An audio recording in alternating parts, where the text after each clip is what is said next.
आणि आताची महत्त्वाची बातमी आपण पाहतोय. मुंबईसाठीची पहिली यादी भाजपनं जाहीर केलेली आहे. पहिल्या यादीमध्ये 66 उमेदवारांची नावं आहेत अशी माहिती समोर आली आहे. अधिक माहितीसाठी आपण जाणार आहोत आमचे प्रतिनिधी ओम देशमुख यांच्याकडे. ओम, पहिली 66 जणांची यादी समोर आलेली आहे. कोणकोणत्या प्रभागांमधले उमेदवार हे समोर आलेले आहेत? श्वेता, खरं तर भाजपकडनं एबी फॉर्म खरं तर काल रात्रीपासून जवळपास 80हून अधिक उमेदवारांना देण्यात आलेले आहेत. त्यामधल्या पहिल्या 67 उमेदवारांची नावं ही समोर आली आहेत. त्यामध्ये जर आपण पाहायला गेलं तर मुख्यत्वे ज्या नावांची सातत्यानं चर्चा होत होती त्या सगळ्या नावांचा समावेश आहे.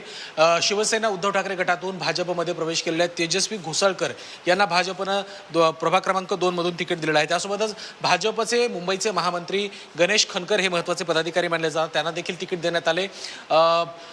भाजपचे माध्यम प्रमुख नवनाथ बन 135 मधून उभे राहत आहेत. तर काँग्रेसमधून काही महिन्यांपूर्वी भाजपमध्ये दाखल झालेले महापालिकेतले विरोधी पक्षनेते रवी राजा यांना सुद्धा धारावीमधून 185 क्रमांकाच्या प्रभागामधून संधी देण्यात आलेली आहे. काही महत्त्वाची नावं जर पाहायला गेलं तर नेत्यांच्या मुलांना सुद्धा यामध्ये पुन्हा एकदा तिकीट देण्यात आल्याचं समोर आलंय. आकाश राजपुरोहित, जे माजी आमदार राजपुरोहित यांचे चिरंजीव आहेत, त्यांना पुन्हा संधी देण्यात आली. त्यासोबतच माजी खासदार किरीट सोमय्या यांचे पुत्र नील किरीट सोमय्या यांना सुद्धा या प्रभागातून संधी देण्यात आल्याचं या सगळ्या आकडेवारीतून समोर येते.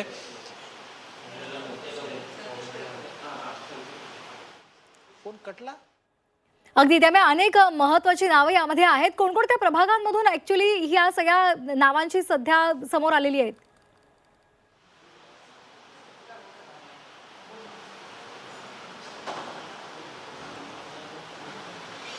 आपण पाहतोय आताची महत्त्वाची बातमी. मुंबईमधली पहिली यादी भाजपनं जाहीर केलेली आहे. 67 नावं आहेत आणि या 67 नावांची ही पहिली यादी त्यांनी जाहीर केलेली आहे. यामध्ये किरीट सोमय्या यांचे पुत्र नील सोमय्या आहेत. त्याचबरोबर श्वेता कोरगावकर यांना सुद्धा संधी देण्यात आलेली आहे. योगिता कोळी यांना वॉर्ड क्रमांक 46 मधून उमेदवारी देण्यात आली आहे. तेजिंदर सिंह तिवाना यांना वॉर्ड क्रमांक 47 मधून खरं तर संधी देण्यात आली आहे. विनोद मिश्रा यांना सुद्धा उमेदवारी यादीमध्ये स्थान मिळालेलं आहे. आताची महत्त्वाची बातमी आपण पाहतोय.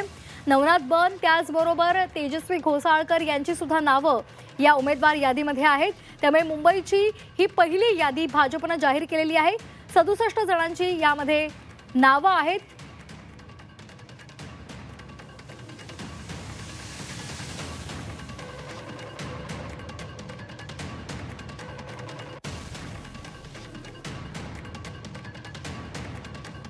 तर आपण पुन्हा एकदा ओमकडे जाणार आहोत. ओम, असे कोणकोणते महत्त्वाचे जे त्यांच्या जागा होत्या त्या सगळ्याच जागांवर भाजपनं आपले उमेदवार दिलेले आहेत का? त्या संदर्भात काय नेमकं विश्लेषण कराल?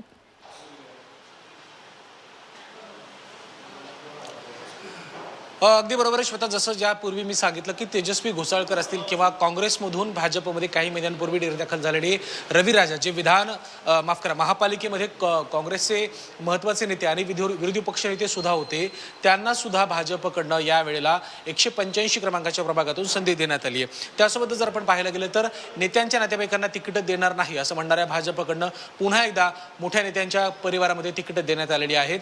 आकाश पुरोहित, जे राजपुरोहित माजी आमदार आहेत, त्यांचे चिरंजीव आहेत, त्यांना पुन्हा एकदा संधी देण्यात आलेली आहे. त्यासोबतच खऱ्या अर्थानं नील सोमय्या, जे माजी खासदार किरीट सोमय्या यांचे पुत्र आहेत, त्यांना पुन्हा एकदा भाजपनं संधी दिली. ते यापूर्वी सुद्धा 2017 मध्ये नगरसेवक म्हणून निवडून आले होते. त्यासोबतच जर बघायला गेलं तर शीतल गंभीर देसाई, जे सुरेश गंभीर जे होते ज्येष्ठ नेते, त्यांच्या कन्या आहेत, त्यांना पुन्हा एकदा भाजपकडनं संधी देण्यात आली आहे. प्रकाश गंगाधरे असतील किंवा आशिष शेलारांचे निकटवर्ती म्हणून ओळखले जाणारे जितेंद्र राऊत यांना पुन्हा भाजपनं संधी दिली आहे. खरं पाहायला गेलं तर यासारख्या अनेक महत्त्वाच्या जागा आहेत. किंवा कुलाब्यामध्ये जर आपण पाहायला गेलं तर भाजपनं जो दंडक कालपासून ज्या गोष्टीची सातत्याने चर्चा होती की नेत्यांच्या नातेवाईकांना तिकीट नको, तो नियम मात्र कुठेतरी मोडीत काढण्यात आलेला आहे. कुलाब्यामधून मकरंद नार्वेकर आणि हर्षिता नार्वेकर या दोन्ही नार्वेकरांना, जे राहुल नार्वेकरांचे निकटवर्ती आणि कुटुंबीय आहेत, मकरंद नार्वेकर हे तर राहुल नार्वेकरांचे भाऊ आहेत, त्यासोबतच हर्षिता नार्वेकर यांना सुद्धा तिकीट देण्यात आलं आहे. त्यामुळे कुठेतरी भाजपकडनं स्वतःच आखलेला नियम मोडण्यात आलाय का, याची देखील एक चर्चा सुरू आहे. दुसऱ्या बाजूला जर आपण पाहायला गेलं तर 67 नावांची ही पहिली यादी समोर आलेली असताना आता उर्वरित नावांची जी काही यादी आहे, साधारणपणे 150च्या आसपास भाजप जागा लढवते. 145 ते 150च्या आसपास भाजपची नावं असतील. असतील हे आता स्पष्ट झाले. त्यामुळे उर्वरित 80 जागांची आणि 80 उमेदवारांची यादी कधीपर्यंत होते आणि या सगळ्या घडामोडींच्या पार्श्वभूमीवरती होणाऱ्या बंडखोरीला कशा पद्धतीनं रोखलं जाते हे देखील पाहणं महत्त्वाचं असणार आहे.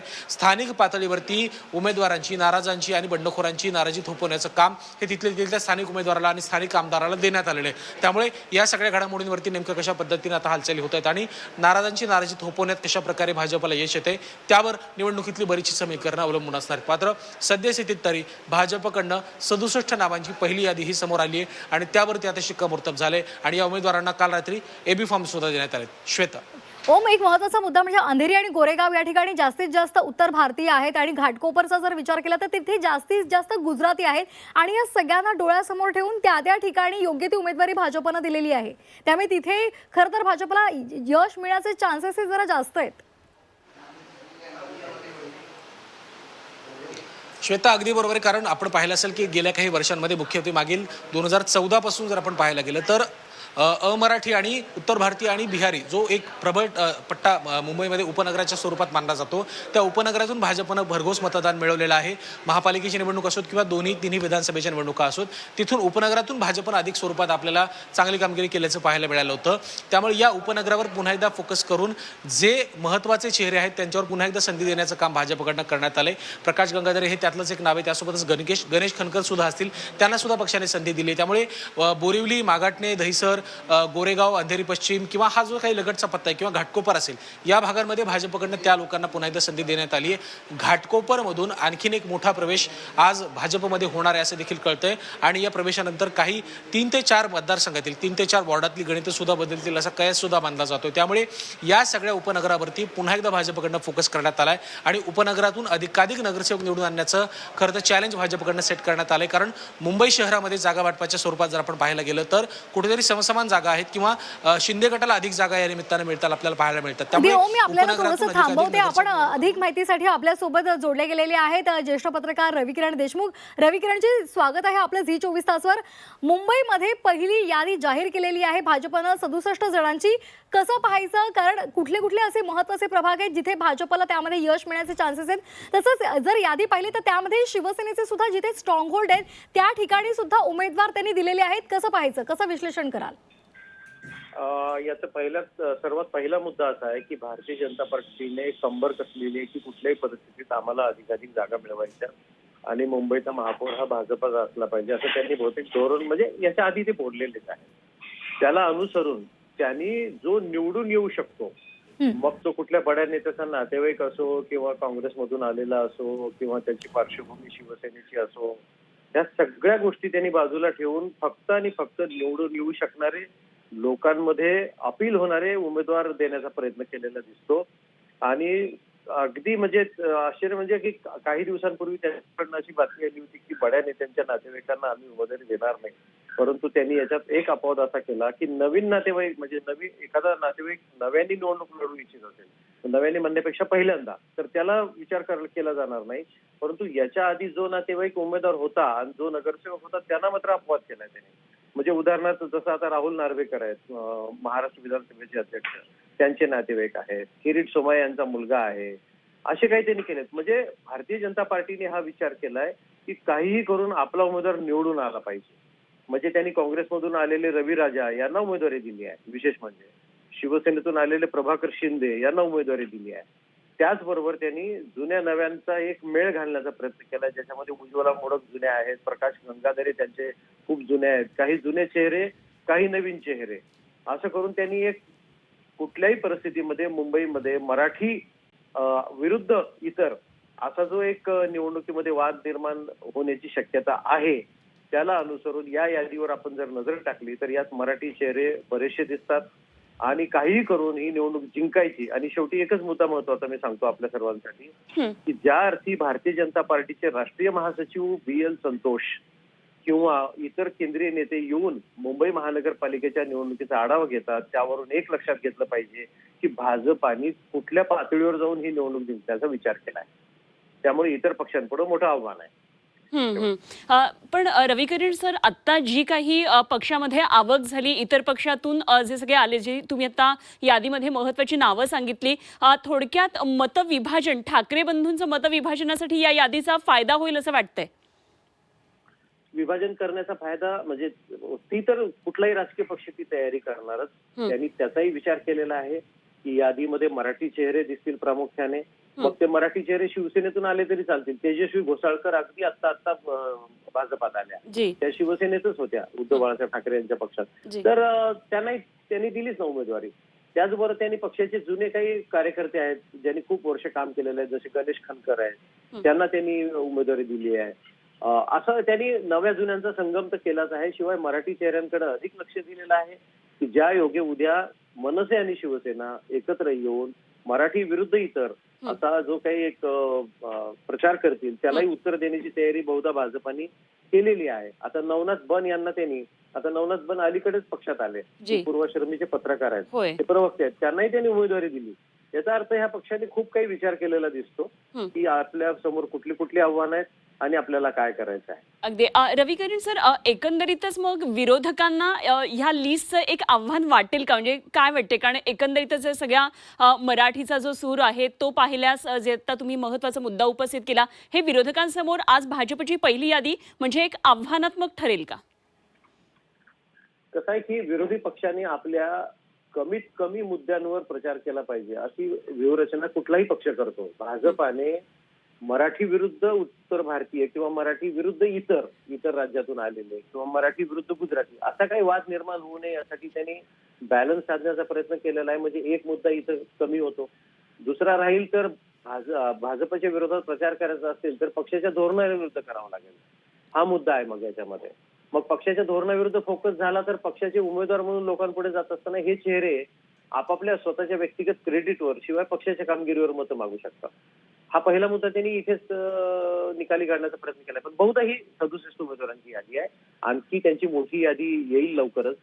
त्यावेळी एकूणच यादीचा आढावा घेताना आपल्याला हे सगळे मुद्दे पुन्हा चर्चा करता येतील की भाजपाने कुठले कुठले स्वतःचे निगेटिव्ह पॉइंट्स कमी करण्याचा प्रयत्न केला. अगदी सर, पहिली यादी पाहता आता दुसऱ्या यादीकडून आपण काय अपेक्षा ठेवू शकतो? कारण उत्तर भारतीयांची संख्या सुद्धा खूप मोठी आहे. मागच्या वेळी सुद्धा जर आपण लिस्ट पाहिली नगरसेवकांची, बऱ्यापैकी शर्मा, वर्मा, त्रिवेदी हे सगळेच जण या यादीमध्ये दिसतात. तेव्हा आता दुसऱ्या यादीचं वैशिष्ट्य काय असू शकतं, काय वाटतंय तुम्हाला? अगदी तुम्ही म्हटल्याप्रमाणे तसंच होईल. कारण भाजपाचा जनाधार हा केवळ मराठी नाही तर त्यांचा भर हा प्रामुख्याने इतर राज्यातून मुंबईत येऊन स्थायिक झालेले लोक आहेत. इतर राज्यातले मूळ ज्यांचं इतर राज्यामध्ये ते लोक आहेत. तर त्यांचा तो मतदार हा मुंबईचा एक मोठा घटक आहे. जसं आपण म्हणतो, ढोबळ म्हणाले की मुंबईमध्ये 30 ते 40 लाख उत्तर भारतीय आहेत. तर त्यांना डावलून तुम्हाला चालणार नाही, त्यांना उमेदवारी द्यावीच लागेल. पण बहुधा 67 सोडून इतर जे आता वॉर्ड शिल्लक आहेत त्याच्यामध्ये एकतर एकनाथ शिंदे यांच्या शिवसेनेसोबत कसा मेळ घालायचा याच्यासाठी ही यादी दुसरी थांबलेली दिसते, जी दुपारी किंवा संध्याकाळपर्यंत येऊनच जाईल किंवा कदाचित ते अधिकृत जाहीर न करता थेट एबी फॉर्म देतील. दुसरं ते इतर भाषिक उमेदवारांना सुद्धा संधी देण्याची शक्यता आहे. कारण आपल्या मुंबईमध्ये नेहमी आपण पाहत आलो की मराठी विरुद्ध इतर हा प्रचाराचा भर राहिलेला आहे आणि ठाकरे बंधू यावरच जास्त फोकस करण्याची शक्यता असल्यामुळं इतर सर्व धर्मीयांना, इतर सर्व भाषिकांना, इतर सर्व प्रांतातून आलेल्यांना अधिकाधिक उमेदवारी देणं आणि त्यांची मतं मिळवण्याचा प्रयत्न करणं. मग आता एक उदाहरण मी तुम्हाला बोलता देतो. त्यांनी चंदन शर्मा यांना पवईतून उमेदवारी दिली. आता चंदन शर्मा हे जवळपास मला वाटतं राष्ट्रवादी आणि इतर पक्षातही होते. ते आता अलीकडे भाजपात आले, परंतु निवडून येण्याचा निकष हा त्यांनी पाहिला आणि चंदन शर्मा यांना उमेदवारी दिली. हा महत्वाचा भाग आहे याच्यामध्ये. असं त्यांनी प्रत्येक ठिकाणी विचार केलेला आहे आणि मला वाटतं एकूण जेव्हा यादी जाहीर होईल तेव्हा आपण याविषयी अधिक विश्लेषण करू शकतो. निश्चित. रवी किरण सर, खूप खूप धन्यवाद तुम्ही केलेल्या या सगळ्या विश्लेषणासाठी आणि या सगळ्या तपशिलांसाठी दिलेल्या. वेळोवेळी चर्चा करत राहूया. आम्हाला आपल्याकडून माहिती आणखी ऐकून घ्यायची आहे. धन्यवाद दिलेल्या या सगळ्या सविस्तर माहितीसाठी. रवी किरण देशमुख सर, राजकीय विश्लेषक आपल्या बरोबर होते. तेव्हा मुंबईतली भाजपची पहिली यादी जाहीर झालेली आहे. नव्या जुन्यांचा मेळ या यादीमध्ये साधलेला आहे. बाहेरून नुकतेच आलेले सुद्धा पक्षामध्ये भाजपचे आत्ताच आलेले सगळे उमेदवार आहेत, त्यांना सुद्धा कुठेतरी खुश करण्याचा प्रयत्न केलाय. त्याचप्रमाणे निष्ठावान जे भाजपबरोबर राहिलेले त्यांना सुद्धा या उमेदवारी यादीमध्ये स्थान देण्याचा प्रयत्न केलाय. त्यामुळे नव्या जुन्यांचा मेळ साधत भाजपनं आपली पहिली यादी जाहीर केलेली आहे.